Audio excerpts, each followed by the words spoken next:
সিলেট থেকে এমলাক আলী। আমি একজন প্রতিবন্ধী, আমার বাম হিপ সম্ভবত এভিএন এ আক্রান্ত, ডান পা থেকে 2 ইঞ্চি খাটো।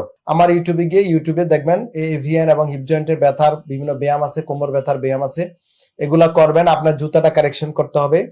এই যে জুতার তলাটা একটু হাইট বাড়াইতে হবে, যে ইয়াতে দেখেন পিকচারে যে এভাবে জুতা, আপনার ক্ষেত্রে এই জুতাটা একটু হাইট এভাবে বড় করে দিতে হবে। হ্যাঁ, ওটা অ্যাডজাস্ট করে যদি সম্ভব হয় আপনি একসময় আসেন। আপনার আর্থিক সমস্যা থাকলে ভিজিট লাগবে না, কোনো টেনশনে কিছু নেই।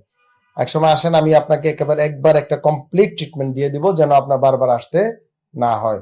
ব্যায়ামগুলা করেন। আর সাপ্লিমেন্ট দরকার বিভিন্ন, অনেকে সাপ্লিমেন্টের ব্যাপারে মনে করে ওষুধ। নো, সাপ্লিমেন্ট ইজ নট ওষুধ। সাপ্লিমেন্ট হচ্ছে খাবারের এক্সট্রাক্ট।